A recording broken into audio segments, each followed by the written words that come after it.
All right, we can get this thing rolling. So good afternoon or good morning, depending on where you are, everybody. My name is Trey Smith. I'm happy to welcome you to this week's community prayer.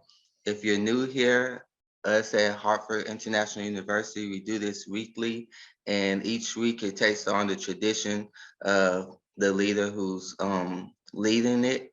And it's just a place where we all gather to share thoughts, share experiences, and just to come together and connect in love and just offering each other words of encouragement. So today, um, taking on the theme of Black History Month, Dr. Bilal Ansari will be leading us, and he'll be taking us through through the stages of social justice by looking through Dr. King's letter from the Birmingham jail. Dr. Ansari is a faculty associate, Muslim Pastoral Theology, and he is a co-director of the Islamic Chaplaincy program here at HIU. Dr. Ansari, the floor is yours. Well, I appreciate you, Trey, for um, you being involved um, in this. It's been a pleasure, uh, having you and you in a course. And I just wanted to begin with giving honor to God. Um, I want to give an honor to our president, to our board of trustees, everybody. I want to give an honor to those who support the institution. I want to give an honor to the elders who are present. Um, and then move into the talk for today. So in the letter to the Birmingham jail, from the Birmingham jail, um, I, I just wanted to just talk a little bit about the background of that letter. I was reading in an article that Dr. King gave after getting out of the prison. An interviewer was asking him, was leaving the Birmingham jail like a mistake? Um, and um, it was interesting hearing his response, because he was like, yes, to accept bail. He felt it was a mistake, because staying in the jail would have done a lot more to give the American attention on it more, would have been more keen, um, and it would have been a means to heighten the awareness. So he felt that accepting bail, was a mistake from that. And I just pondered that a bit, and I want us to carry that forward, because what I want to talk about is, in his letter, he talked about 4 steps of social justice. And I'm going to read from the letter from the Birmingham jail, just a short paragraph. But in the letter, he states, in any nonviolent campaign, there are 4 basic steps. Number 1, collection of the facts to determine whether injustices are alive. Number 2, negotiation. Number 3, self-purification. And then number 4, direct action. We have gone through all of these steps in Birmingham. There can be no gainsaying of the fact that real injustice engulfs this place. And I started with the interview with Dr. King, because I wanted to focus. Obviously, in this short time, we don't have a lot of time, so I'm going to pick out the number 3 of Dr. King's self-purification. And because a lot of the institutions around America in higher education, they're now going through a self, purification process. And I want to ask us at Harvard International University, are we going through that process ourselves? What does that self, purification mean for Harvard International University for Religion and Peace? What does self-purification means? Well, it means exactly what Dr. King modeled when he was asked, did you make any mistakes? Leaving jail, accepting bail, going home to your family. And he would, without a doubt, he said, yes, it was a mistake. I should have stayed in jail. Because of a higher consciousness, of a greater cause. It would have uplifted more if I could have just stayed and endured, had patience, and not accepted the bail and left. And so he explains further in this letter what he meant by what self-purification was. He says that they started doing workshops on nonviolence and repeatedly asking ourselves these questions. Are you able to accept the blows without retaliating? Are you able to endure the ordeals of jail? We decided to set our directions then towards a direct action like program. And so even after being repeatedly asking himself, can he endure the ordeals of jail? He accepted the bail. And when asking within the interview, he was self-critical enough to be able to identify the shortcomings and to say it out loud, being completely vulnerable and open about mistakes, about how it could have been, how can it be improved, or how something in him, could have been purged for the greater good of the whole. And I think that institutions around America in diversity and in equity and in inclusion, building this into the social psychology of self-purification of our institution, looking intentionally at ourselves. What are the questions that we are asking ourselves as an institution around diversity? What are the questions that we are asking ourselves as an institution around inclusion? What are the questions that we are asking ourselves as an institution around equity? And this is how if we can answer that question, those questions honestly every day, like he says, they ask the questions repeatedly. And we need to repeat those questions to ourselves, as institutions all around America are now starting to do. I work at another institution where I work in the Office of Diversity, Equity, and Inclusion, where we constantly are asking ourselves, every department has DEI plans, and they're thinking about how are we to purify ourselves from all of the wrong things that we've done in the past, our neglect, our exclusion, our policies of lack of inclusion, our lack of enrichment, of diversifying the people to whom we have around the table to speak to, our lack of pay equity for gender, for males and females.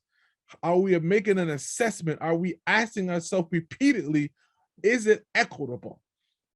Is Harvard International University an equitable place for male and for females? This is the question that I want us as an institution to reflect on during Black History Month. Because Black History Month is not a month for us to take a pause to look at the suffering and pain of those who have endured it.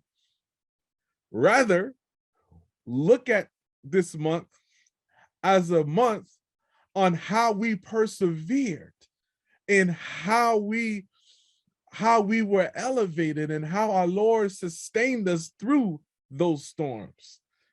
And we have the wisdom of Dr. King of saying there was 4 ways in which we made it through.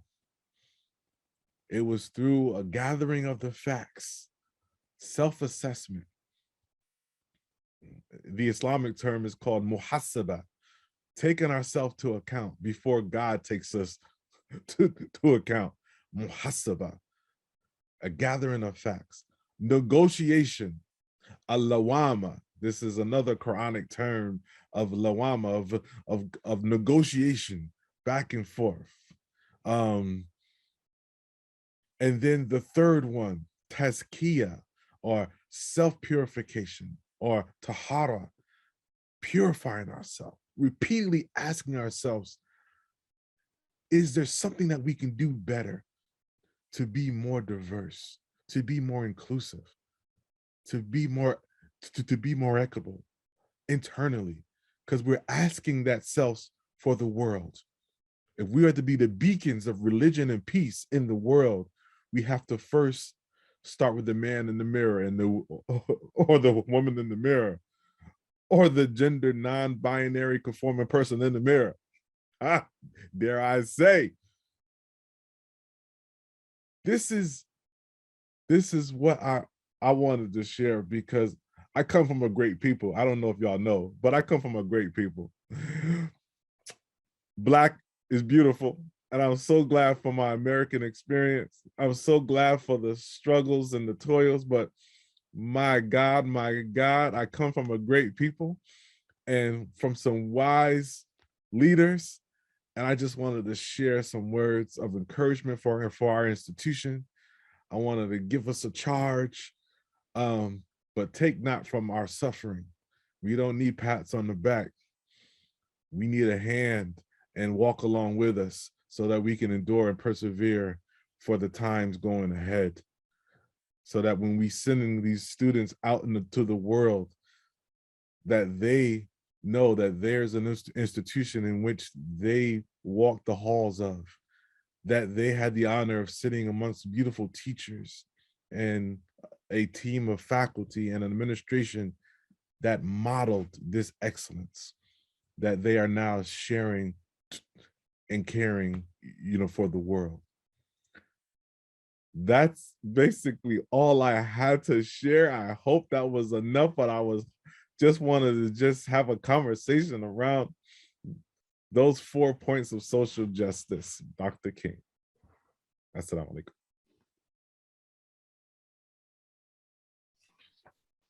Thank you so much for sharing, Dr. Ansari.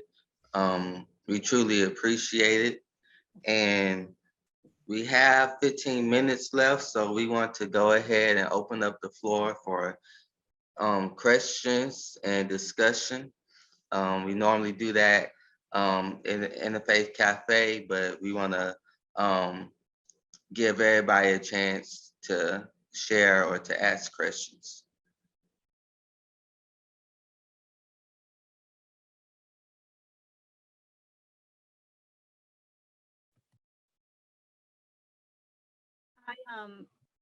I was just really struck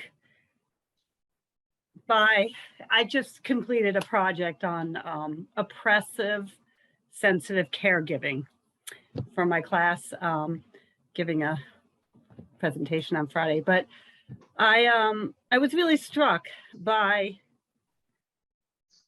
what you were talking about, how we have to start with ourselves. And in doing all this research, I think it would mean so much to anyone who's felt oppression to just be able to let their hair down and really feel accepted in a place. And I do think, for the most part, Hartford International University is pretty good at that. but it's such a gift. It's such a gift to be able to provide that. And it might be the first time anyone has ever experienced that. And I think if you really can experience it, if there's any way we can make it better, it's really, really important to be able to bring that forward. Yes, Gina, I thank you for sharing that.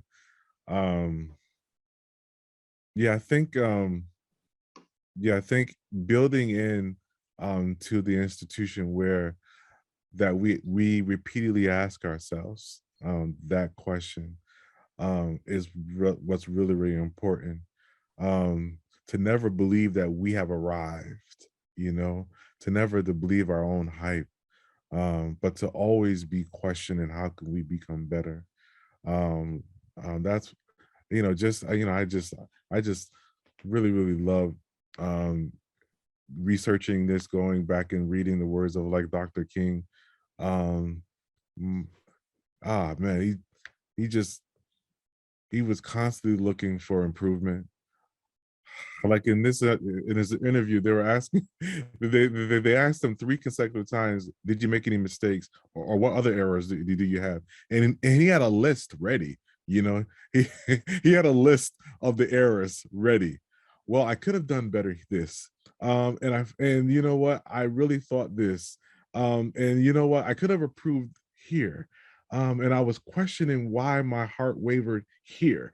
You know, and it was like, whew.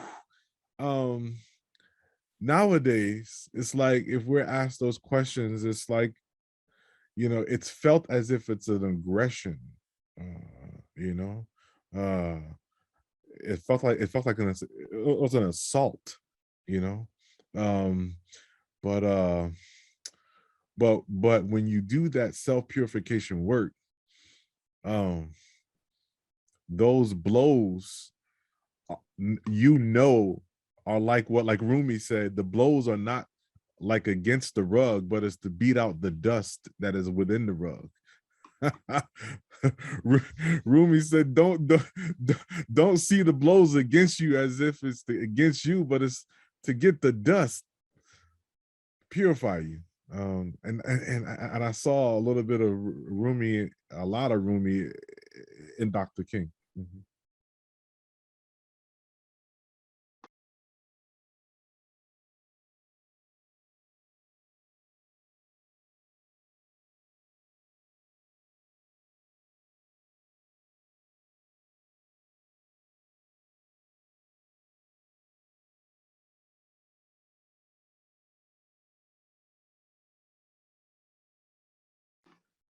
Anybody else want to share any concerns, thoughts, or questions?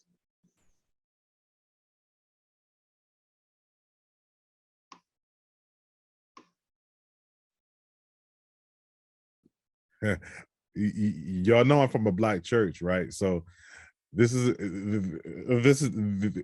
can be an altar call if you want it. If y'all, we can make this an altar call, or we can pass the bucket around, make some money, you know, raise some money. I just feel like we don't want to have a pause, you know. But one of the things I'll just share some of the things that I've been looking at myself on like recently. um it is the I have noticed just since the few days I've been able to be back in within the institution, it's like a lot of Zoom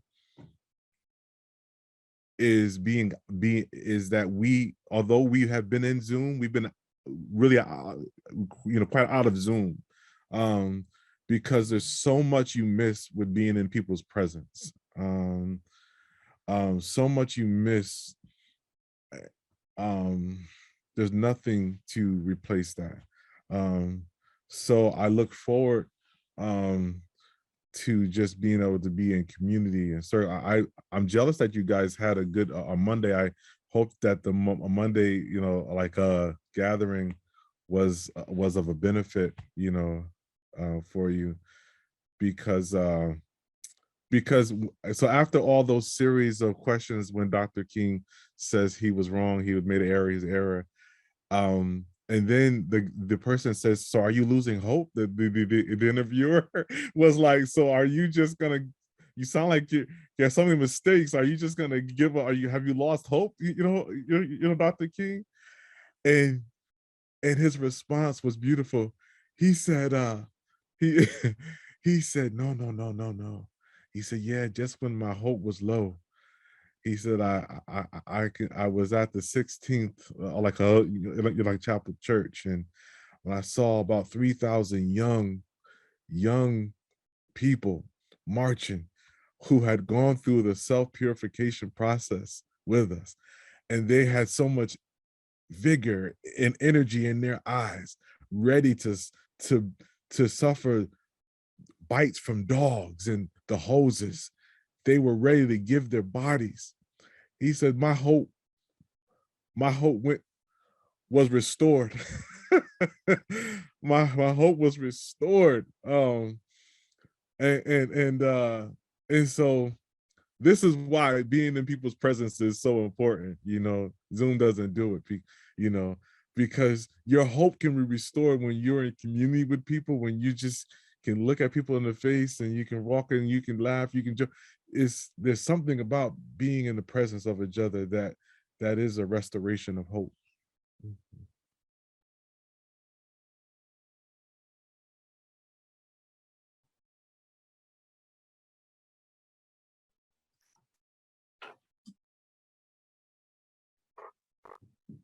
Well, I do have a question for Dr. Ansari. You have talked about what restores hope for Dr. King, but personally, when you are low, feeling in hopelessness about the struggle for equity and diversity and inclusion, what gives you strength? What restores your hope personally? Thank you. Yeah. Okay, so I'm gonna be honest with you. Yeah, sometimes like I feel the weight heavily around losing hope in America, seeing that there's like over 40 states that are actively that have active laws that are on the book, legislation rolling back voting rights and voting access, um, and trying to like district lines so that they can do more harm. So pushing back on all the efforts of my father and my father's father that suffered. I can lose hope. I feel really, really low, and I'm hope. And then and then, I get this, I'll share one recent hope. Like I was not, during the very beginning, my hope was really, really low. I did not get involved in many of the marches, for Black Lives at the very beginning, until my white wife, her niece was 9 months pregnant, and her 4-year-old daughter went to a Black Lives Matter march in Fairfield. And she said her 4-year-old daughter came home and said, mommy, Black Lives Matter. And she said, yes, that's right, Black Lives Matter. And she said, mommy, mommy, am I Black?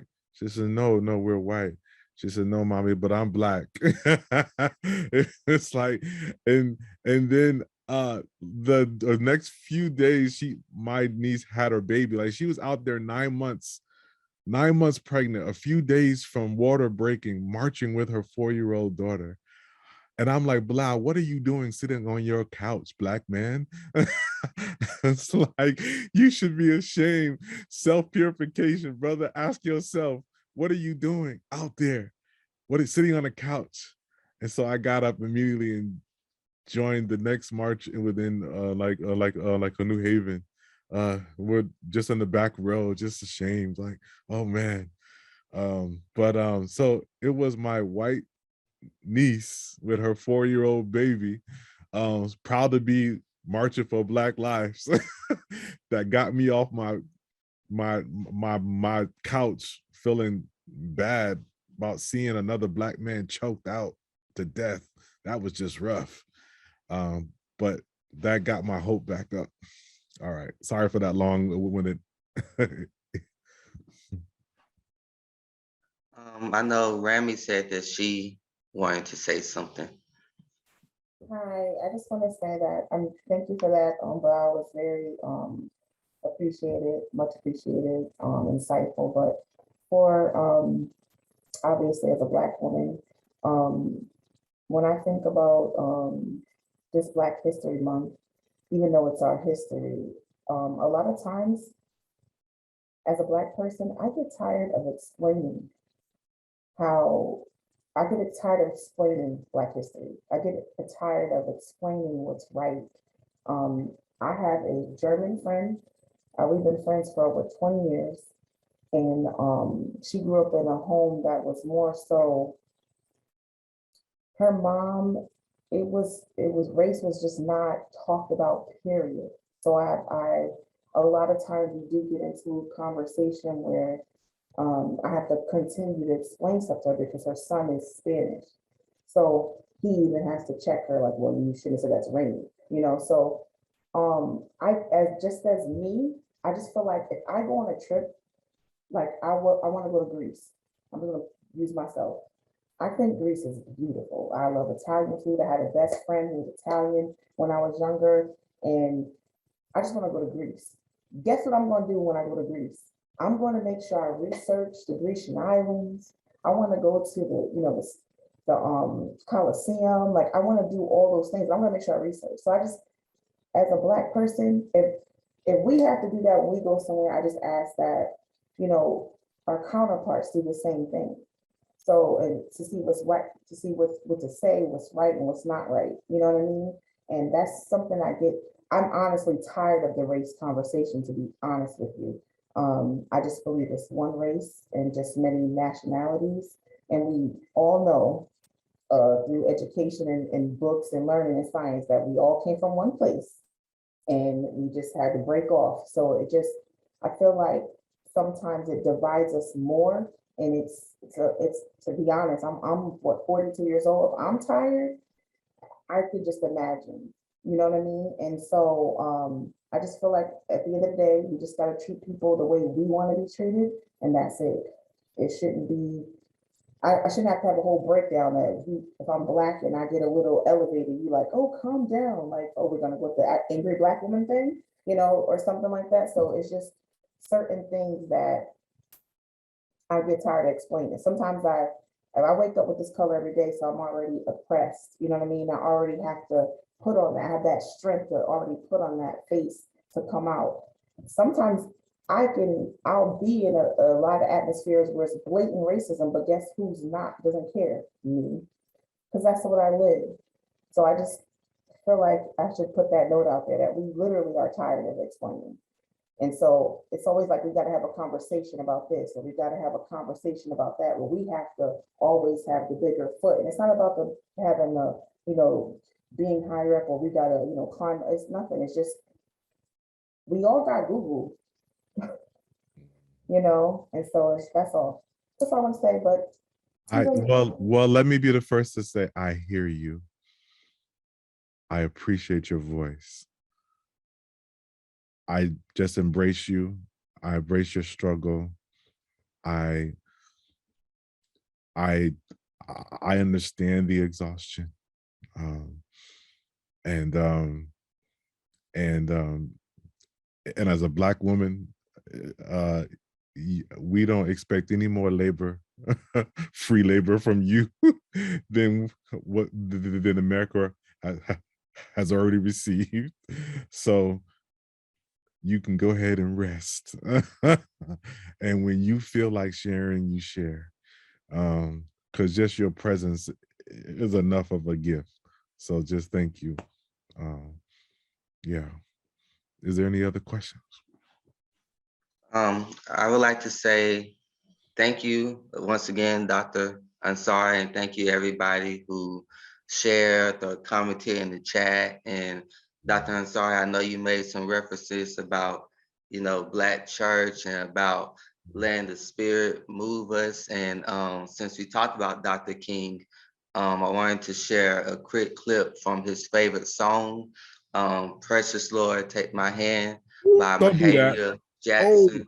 oh, And this particular clip is from the Harlem Cultural Festival from 1969 with her and Mavis Staples after he had passed away. But oh, I wanted to share not the whole song, but just a quick clip in honor of Dr. King. thank you.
And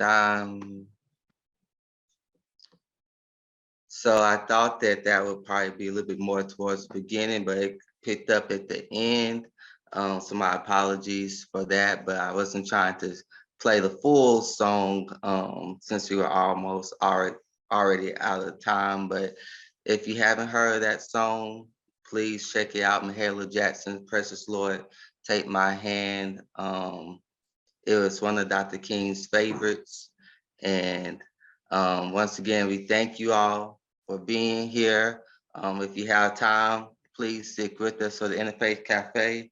Next week, we will be continuing the theme of celebrating Black History Month, but we'll be doing it from a Nigerian perspective. So we'll have Miss Mbeki Unana will be leading us. And we just want to hit on it from, we talk a lot about Black Americans, African Americans' point of view, but what about those who grew up here, but they grew up under a Nigerian culture or a Haitian culture or Jamaican culture, or came over for one of those places. So and Becky will be giving us a unique perspective on celebrating Black history. Once again, we love y'all. We hope y'all have a great rest of the day and rest of the week, and we hope to see you soon.